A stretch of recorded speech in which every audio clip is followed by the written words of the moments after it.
nós estamos retomando para o nosso podcast no segundo semestre com um novo episódio com a nossa convidada, Karine Pólvora. Você pode se apresentar, por favor? Fala sobre você. Meu nome é Karine Pólvora, eu sou psicóloga, neuropsicóloga, tenho mais de 10 anos de atuação, trabalho com avaliações neuropsicológicas, trabalho no Tribunal de Justiça da Bahia como perita nomeada e também sou funcionária efetiva do SUS, trabalho na rede municipal de saúde. Boa tarde, Karine. Karine, conte um pouco da sua trajetória profissional e o que motivou a seguir a psicologia e a neuropsicologia. Olha, falar sobre a psicologia para mim é algo bem normal, bem natural, porque assim, é uma paixão desde o ensino médio, né? Quando eu fui apresentada a disciplina de psicologia. Então, quando eu me formei, terminei o ensino médio, que na época tinha formatura, não aqui querendo declarar a minha idade, eu decidi que eu iria ter a profissão de psicóloga. Então, eu fiz a faculdade de psicologia, uma faculdade de 5 anos. Depois da faculdade, quando eu terminei, eu decidi que eu queria trabalhar com avaliações, que seria a nível de diagnóstico, de investigação. E aí eu optei por fazer uma pós-graduação na área e fiz neuropsicologia. A partir de então, nunca mais eu parei de estudar neuropsicologia e sou apaixonada até hoje. Eu vou fazer agora a próxima pergunta. O que faz exatamente um neuropsicólogo? Olha, o neuropsicólogo, ele trabalha com avaliação ou reabilitação. O que seria isso? Na avaliação seria uma investigação, né? Chega um paciente na clínica ou no serviço de saúde onde o neuropsicólogo está atuando e traz demandas de investigação, suspeitas diagnósticas, né? Eu sou muito desatento, ou eu tenho uma memória que não é tão boa, ou eu tenho dificuldade de aprendizagem. E a partir dessa demanda inicial, o profissional ele deve fazer um processo de investigação, que inclui a aplicação de testes psicológicos e neuropsicológicos, observação clínica no consultório, investigação através de relatos de familiares, de professores, do próprio paciente, e junta todas essas informações, faz-se um raciocínio clínico embasado, claro, né, em evidências científicas, para se chegar a um diagnóstico ou não. Mas o mais importante do trabalho do neuropsicólogo é que ele vai traçar um perfil neuropsicológico daquele paciente. A gente vai conseguir, a partir dessa avaliação neuropsicológica, entender por que aquele indivíduo funciona daquela maneira, apresenta aqueles comportamentos, por que ele tem facilidade em algumas áreas ou dificuldade em outras. No processo de reabilitação é um pouquinho diferente, que também é uma área da neuropsicologia, mas depois eu falo um pouquinho para vocês, se não surgir essa pergunta. Quais são os problemas emocionais que você mais encontra atualmente? Na clínica, você fala? Então, depois do advento da pandemia, eu acho que todos vocês aqui, assim como eu, né, nós passamos por esse processo. Uma das queixas mais recorrentes advindo do processo de pandemia é muita ansiedade, muita oscilação de humor. Eu não vou dizer processos depressivos, mas existem muitos episódios de humor deprimido, né? E a gente vê também hoje na clínica infantil, quando eu falo infantil até 9, 10 anos de idade, pacientes que sofreram com a pandemia, influenciando negativamente no processo de alfabetização.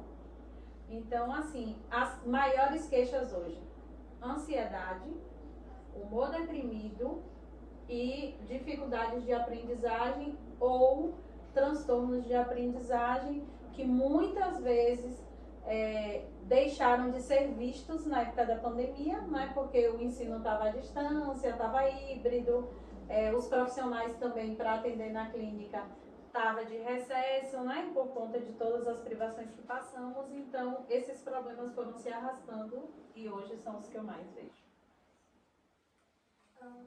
Como que as redes sociais elas influenciam na saúde mental dos adolescentes? Um ponto muito importante. né? Se nós usássemos as redes sociais e os equipamentos de áudio, vídeo e as plataformas digitais da maneira adequada, assim como nesse podcast, né, que vai ser transmitido com certeza, veiculado, seria muito bom. Só que o que a gente precisa pensar precisa existir um equilíbrio em tudo, né? Eu sempre falo para os meus pacientes, para as pessoas que passam por mim, seja na avaliação neuropsicológica ou nos atendimentos que eu faço visitas para o Tribunal de Justiça, é que a saúde mental, ela preza por um equilíbrio. A gente tem que pensar que as redes sociais hoje, ninguém vive mais sem redes sociais, né? É uma maneira de se comunicar, é uma maneira de vender, né? Uma maneira de subsistência.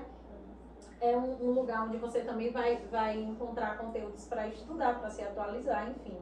Só que a gente precisa saber filtrar aquilo que a gente deve consumir e o que a gente não deve consumir. E geralmente os problemas eles ocorrem quando o adolescente ou a criança ele não sabe escolher o que ele vai consumir, né, das redes sociais e da mídia como um todo.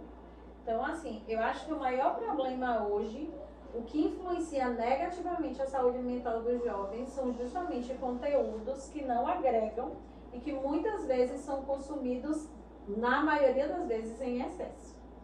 Então, fica um alerta aí, né, para os adolescentes começarem a filtrar melhor isso, né, consumir conteúdos que realmente vão ser significativos para a vida de vocês, e para os pais, a vigilância. A senhora considera a internet maléfica? Não. Hoje em dia? Não. Ela é essencial. Sem a internet, a gente não tem vários serviços. A gente não consegue viver praticamente em sociedade, né? Sem a internet. A internet não é um malefício. O que não deve acontecer é o mau uso, né? Eu acho que tudo acaba chegando, culminando em nós. Somos nós que devemos dar um bom significado, a boa função para aquilo que chega até a gente. Né? Karine, o que significa ser perita do Tribunal de Justiça? O Tribunal de Justiça da Bahia tem muitos anos que não faz concurso para técnicos. O que seria funções técnicas? Seria psicólogo, assistente social, engenheiro, né? E todas as outras áreas, odontólogo, médico, para serem funcionários efetivos. Qual seria a função desse técnico? Fazer um trabalho de perícia e investigação em determinado caso, quando o juiz precisa dessa perícia técnica para decidir sobre um caso, né, que está sendo julgado por ele. Porque o juiz, ele entende das leis, mas tem coisas específicas que cada profissão é que pode fazer, né? Então, como não existe esse concurso há muito tempo, o que é que o Tribunal de Justiça das várias regiões fizeram? Não é só da Bahia, né? Eles abriram as portas para que nós, profissionais de diversas áreas, pudéssemos nos cadastrar na base de serviço deles, colocar nossas especializações e no momento que eles julgam que precisam desse serviço de perícia, de investigação, por exemplo, na minha área, na psicologia e na neuropsicologia, eles me nomeiam oficialmente, né? O juiz faz isso, eu sou intimada e eu vou prestar aquele serviço à justiça.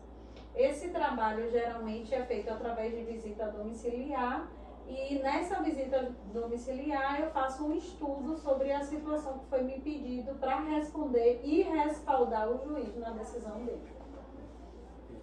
Agora, senhor, quais hábitos ajudam a fortalecer a saúde emocional no dia a dia? Eu falo sempre que é um tripé, né? Boa alimentação, exercício físico e boas relações sociais, né? Então, assim, é um conjunto de coisas. Então, a saúde mental, ela perpassa por isso, porque a saúde mental é um estado biopsicossocial satisfatório. Então, eu tenho que pensar no meu corpo biológico, eu tenho que pensar naquilo que eu consumo como um todo, tenho que pensar em atividades físicas para eu estar bem disposta e tenho que pensar em relações sociais saudáveis. Então, a saúde mental perpassa por esse tripé. O que despertou seu interesse pela saúde mental? A paixão veio pela psicologia por conta de um professor. No primeiro ano do ensino médio, eu tive uma professora que ministrou uma disciplina de psicologia ligada à educação. E a maneira apaixonada como ela falava da psicologia, da saúde mental, daquilo que impactava, me fez querer estudar mais, entender como aquilo funcionava e chegar em algum dia próximo àquele conhecimento que ela tinha. Então, assim, foi um processo de admiração muito grande e eu consegui, né, seguir esse meu desejo, mas foi uma paixão transferida de um professor. Agora eu vou fazer uma próxima pergunta que diz assim: quais sinais de indica que uma pessoa deve procurar esse profissional? Tá. Em qual momento uma pessoa deve buscar um psicólogo ou um neuropsicólogo, né? Todas as vezes que ela entender que sozinha ela não consegue dar conta das suas dúvidas e dos seus processos emocionais, né? Todas as vezes que ela entender que tá difícil compreender os sentimentos, as emoções que ela está passando, ela pode procurar um psicólogo. Existe no imaginário, né, coletivo, que graças a Deus está sendo desconstruído aos poucos, que psicólogo, que psiquiatra, que no caso é uma especialização médica, né, é coisa para quem não tem saúde mental, né? No popular, para doido, mas não tem uma lógica real para isso, né? Porque quando a gente fala de saúde mental, a gente está falando de humor, a gente está falando de funções executivas, a gente está falando de questões emocionais. Então, não tem a ver só com a doença mental. Tem a ver também com outras questões que envolvem todo o nosso processo psicológico, não é? Uma dúvida que eu sempre tive, e eu fiz essa questão aqui, é como diferenciar tristeza de depressão? Bom, tristeza, ela é uma emoção. Eu não sei se vocês tiveram acesso ou ouviram falar daquele filme que viralizou aí, o Divertidamente 1 e 2. São emoções, alegria, tristeza, vergonha, medo, ansiedade, tudo isso é emoção. Então, assim, todos nós temos. Vai chegar em algum momento que eu vou estar triste, aconteceu alguma coisa, eu fiquei triste, né? Aconteceu alguma coisa, eu fiquei ansiosa, eu fiquei feliz, né? Eu fiquei envergonhada e assim vai. A depressão é um estado de tristeza extremamente prolongado que afeta a vida de relação da pessoa. Então, não é só um momento, é um processo que vem se desencadeando por meses, por semanas, e a pessoa não consegue sair daquele momento de tristeza profunda. É diferente da tristeza normal. Então, assim, tristeza todo mundo vai ter em algum momento, né? Assim como felicidade também. Ninguém é feliz o tempo inteiro, né? Então, a diferença é essa. Sempre que vocês pensarem que a tristeza, ela tá mais profunda, tá durando muito mais tempo do que o que seria normal, porque eu posso ficar triste, por exemplo, eu queria ir pra festa e não pude ir. Aí eu fiquei triste no final de semana. Ok. Mas eu passar um mês triste porque eu não fui na festa, né? Aí a gente já tem que levantar a anteninha do alerta.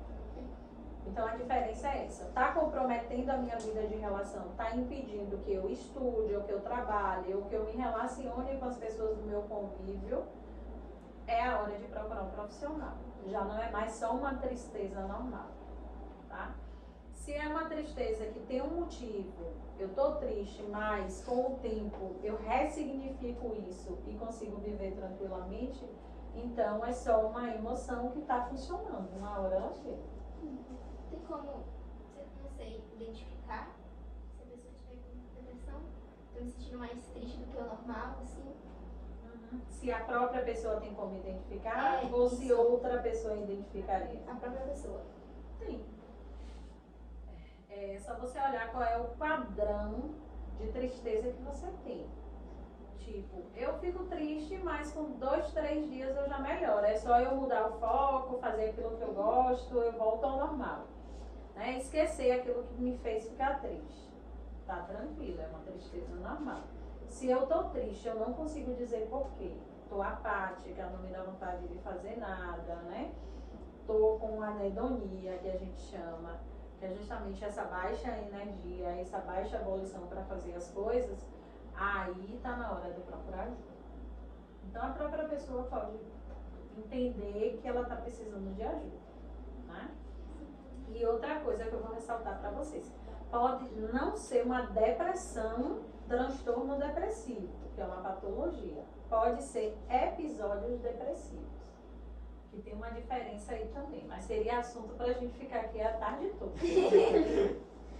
Uma próxima pergunta é: o que os pais e professores eles podem fazer quando eles percebem mudanças de comportamento?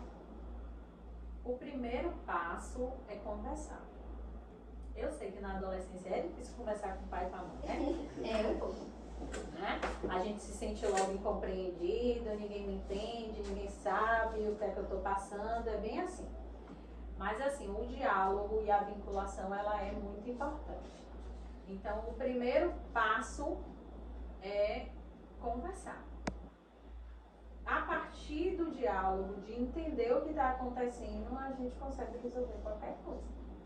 Eu acho que é o primeiro ponto, tanto que eu tenho tatuado aqui na pele. As coisas precisam ser ditas. A gente precisa falar sobre tudo. A curiosidade. Eu tô muito grata. Que massa. As coisas precisam ser ditas. Existe algum caso que marcou sua carreira e trouxe um aprendizado importante? Todos os casos marcam a minha carreira, porque assim, é sempre uma história nova, uma pessoa nova. E como eu sou apaixonada pelo que eu faço, todos os casos que eu pego, eu sempre trato com o mesmo carinho, a mesma paixão, né? Então, assim, eu me apaixono a cada dia pela neuropsicologia justamente por isso. Eu acho que pela diversidade, por todo dia ser um paciente diferente, né? Quando eu termino a avaliação, eu não continuo acompanhando esse paciente. Eu dou os encaminhamentos para esse paciente buscar outros profissionais, né, para dar continuidade àquilo ali. Então, assim, tem uma rotatividade muito grande. Então, eu vejo várias coisas e a cada vez que eu vejo, eu me apaixono mais. É assim. Quando é o momento certo de procurar ajuda psicológica? Quando eu me senti incomodada com o que eu estou vivendo. Isso é o momento, né? Às vezes a gente acha que outra pessoa olha pra gente e diz assim: ah, você devia procurar um psicólogo, mas eu tô vivendo desse jeito e isso não me incomoda, né? Quando eu devo procurar? Quando começar a me incomodar. Quando a gente fala de criança e adolescente, é quando os pais identificam que alguma coisa no comportamento mudou e que precisa procurar ajuda porque sozinho eles não estão conseguindo, né? Então aí está na hora de procurar um profissional para tentar ajudar a resolver, a entender primeiro o que está acontecendo e depois entrar com as intervenções. Qual foi o maior desafio da sua carreira até hoje? Começar. Começar é muito difícil, assim, eu acho que em todas as profissões, quando a gente fala, eu penso aqui na minha cabeça, eu vou ser médica. Vou ser médica, estudo 5 anos, faço 2 ou 3 anos de residência e tal. Mas na hora do primeiro atendimento sozinha, a gente treme. Todo mundo já tremeu. É como aprender a dirigir, né? Quando a pessoa lá da autoescola está ensinando, está ali do lado, você sabe que ele tem um controle ali nos freios, né? Para você não bater, é uma coisa. Quando você pega o carro sozinho para andar no trânsito, aí é a hora que a tremedeira vem. A perna treme, você fica com medo. Então, para mim, o maior desafio foi começar. Mas depois da primeira queda... Agora, né?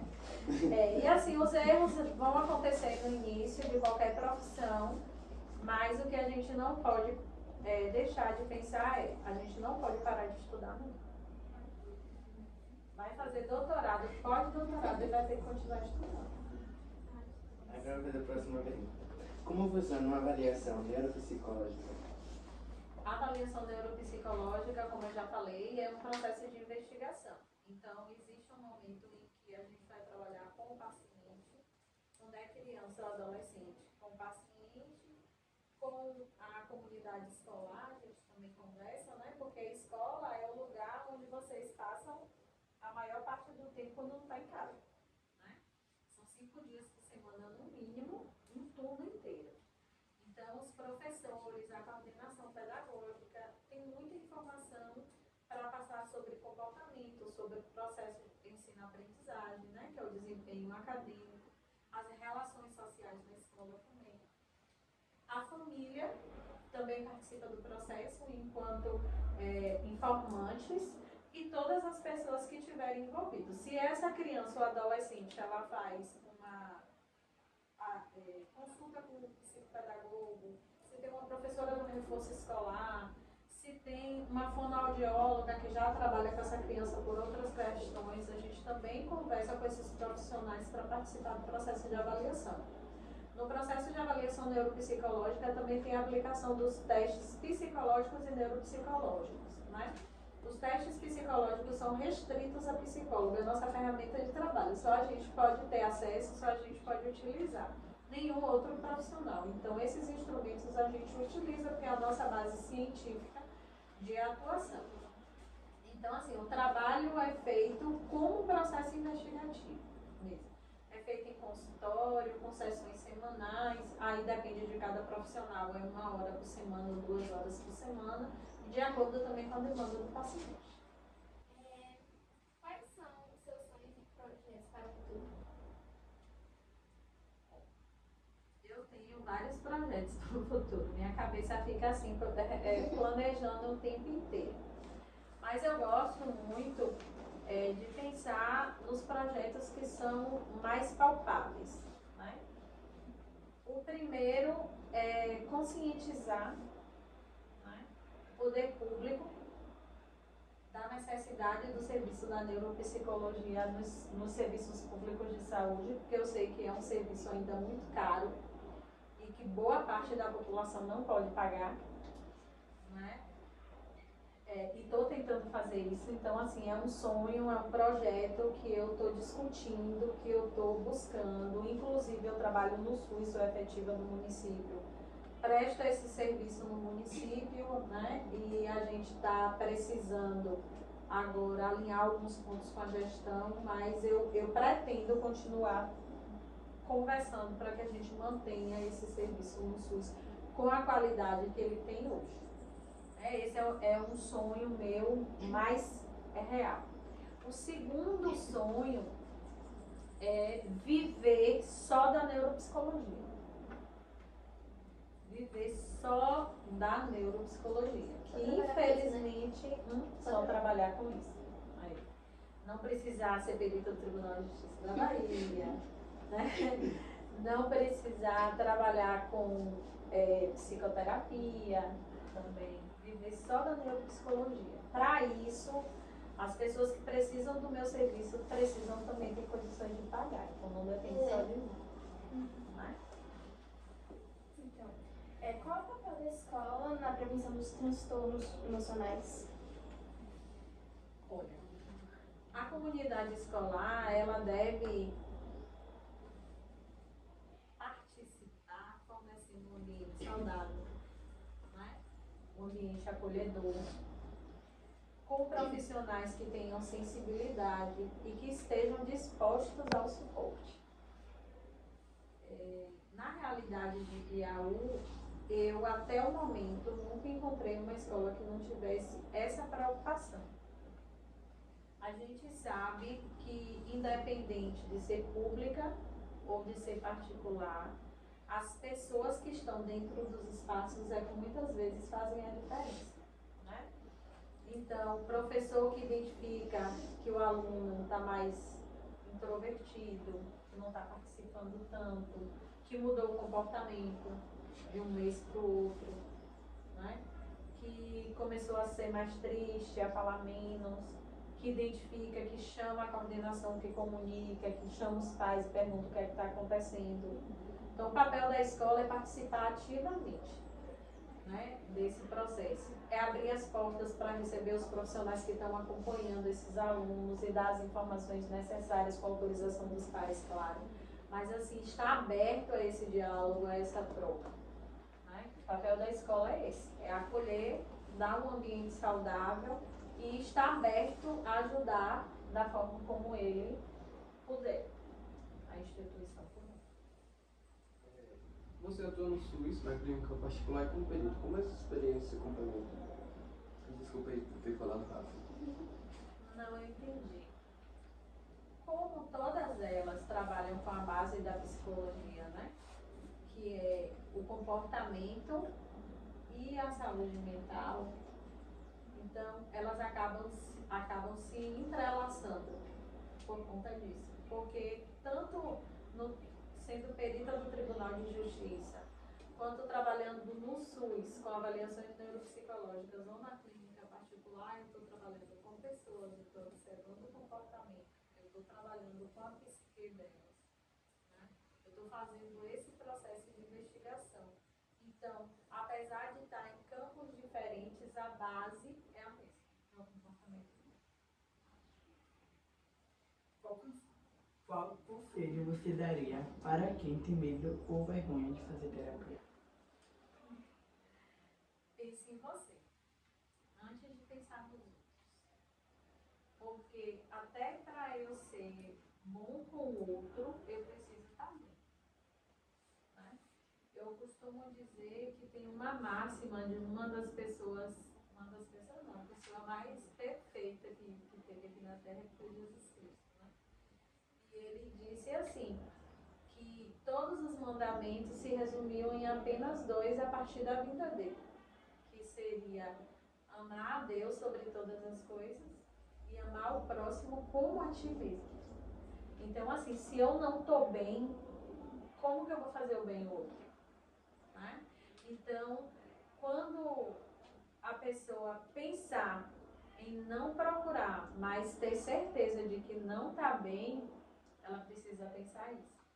Para eu ser boa para o meu filho, para minha mãe, para o meu irmão, para minha companheira ou para o meu companheiro, para minha amiga ou para o meu amigo, eu preciso, antes de tudo, estar bem. Então, eu preciso me cuidar. Então, não se importar com o que o outro vai dizer. Pensar primeiro em si, para depois pensar no outro. Qual mensagem você gostaria de deixar para os estudantes do Colégio Municipal onde eles acreditam? Sigam o exemplo dessa galerinha aqui, é o que está sentando para discutir, né, assuntos importantes, pensando em conhecer novas profissões, em entender como as coisas funcionam, né? Estudar, porque não pensem que vai acabar quando terminar o ensino fundamental, o ensino médio, a faculdade. Porque para ser bom naquilo que vocês escolherem fazer, independente de ser no nível superior ou de terminar o ensino médio ou o ensino fundamental e trabalhar por conta própria, vocês vão precisar estudar o tempo inteiro, se atualizar. E para finalizar, qual frase representa sua missão como psicóloga e neuropsicóloga? A frase que eu falei já para vocês aqui, que está tatuado, as coisas precisam ser ditas. Então, assim, nada que a gente sentir, nada que estiver incomodando, ou fazendo feliz, ou fazendo bem, deve ser guardado só para a gente. A gente precisa conversar. Através da comunicação assertiva, a gente consegue falar sobre tudo, discutir sobre tudo, né? Independente de ser bom ou ruim. Porque na comunicação assertiva, a gente tem 3 pontos fundamentais, que é saber a hora certa, o lugar certo e a maneira correta de falar. Então eu posso falar sobre tudo, com qualquer pessoa. Então a minha frase da vida é: as coisas precisam ser ditas. Já botou até na pele pra não esquecer. Pra reforçar. Então é isso. Acho que acabou todas as perguntas. Já. Que podcast maravilhoso. Parece que eu tô na clínica de psicologia. É assim? É? Parece, calma, assim. Ah, Muito massa. que E já legal. que a gente fez diversas perguntas pra senhora, a senhora tem alguma pra fazer pra gente aqui do colégio, alguma coisa assim? Ó, eu tenho só a parabenizar vocês. Assim, Obrigada. porque é o primeiro colégio que eu vejo que os alunos, eles pensam, né, em fazer, em produzir dentro do colégio. E eu sou da quinta geração de malhação bacana, para não dizer minha, né? E assim, eu acho muito legal quando tem esses movimentos dentro da escola, que são produtivos, né? E assim, eu achei massa. Quando a coordenação falou comigo e disse, você quer participar? A gente tem um podcast, que não sei o quê. Eu falei, que ideia legal. Eu falei, me avisa, porque se eu estiver livre nessa semana, eu faço questão de vir. Porque assim, eu aplaudo mesmo, eu acho muito legal. Vocês poderiam estar fazendo qualquer coisa na vida, né? Mas pensaram em estar no podcast, em se dedicar a isso. Eu sei, olha o colégio, o tamanho que ele é, né? Quantas pessoas estão aqui? Diversas. Né? Então a gente precisa parabenizar isso. É isso que eu queria dizer a vocês. Parabéns pela iniciativa. Obrigada. A gente só tem a agradecer. Eu que agradeço. Nosso projeto é algo muito especial também pra gente. A gente se diverte fazendo, a gente discute, mas é muito legal. Briga, discorda, né? Mas são diversas opiniões aqui, são diversos risos e esse projeto faz agora parte da gente. Então, muito obrigada por enaltecer a gente. Se eu puder ajudar em outras oportunidades. A gente agradece, a gente sempre aceita ajuda. Sempre tem algo pra melhorar. Então é isso. Esse foi o nosso podcast maravilhoso que teve. E é isso, né? Acabou. Tchau. Tchau.